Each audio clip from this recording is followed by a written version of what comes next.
ಇವತ್ತು ನನ್ನ ಹಸ್ಬೆಂಡ್ ಕಾಲ್ ಮಾಡಿ ಏನು ಹೇಳಿದ್ರು ಗೊತ್ತಾ? ಹಲೋ,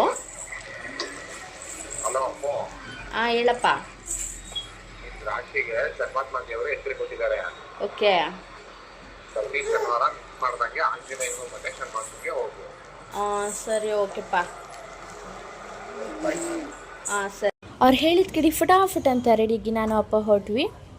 ಅಪ್ಪನ ಜೊತೆ ಹೋಗ್ಬೇಕಾದ್ರೆ ಒಂದು ಹಾಡು ನೆನಪಾಯಿತು.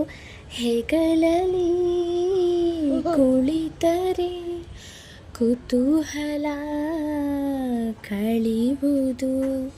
ಚಿಕ್ಕ ವಯಸ್ಸಲ್ಲಿ ಹೆಗಲ ಮೇಲೆ ಕೂರಿಸ್ಕೊಂಡು ಹೋಗ್ತಾಯಿದ್ರು, ಇವಾಗ ಬೈಕ್ ಹಿಂದೆ ಮಹಾರಾಣಿ ಥರ ಕೂರಿಸ್ಕೊಂಡು ಹೋಗ್ತಾ ಇದ್ದಾರೆ. ಮೊದಲಿಗೆ ಬಗ್ಲುಗುಂಟೆ ಮಾರಮ್ಮ ದೇವಸ್ಥಾನಕ್ಕೆ ಬಂದು ನಮಸ್ಕಾರ ಹಾಕಿದ್ವಿ. ಅದಾದಮೇಲೆ ಶನ್ಮಾತ್ಮ ದೇವ್ರ ದರ್ಶನ ಮಾಡಿ ನಂತರ ಅಲ್ಲೇ ಇದ್ದ ಆಂಜನೇಯ ದೇವಸ್ಥಾನಕ್ಕೆ ನಮಸ್ಕಾರ ಹಾಕಿ ನೆಕ್ಸ್ಟು ಮನೆ ಕಡೆ ಹೊರಡ್ವಿ. ಇವತ್ತಿನ ದಿನ ವೆರಿ ಸಿಂಪಲ್ ಆಗಿತ್ತು. ಈ ವಿಡಿಯೋ ನಿಮ್ಮೆಲ್ಲರಿಗೂ ಇಷ್ಟ ಆದರೆ ಒಂದು ಲೈಕ್, ಶೇರ್, ಕಮೆಂಟ್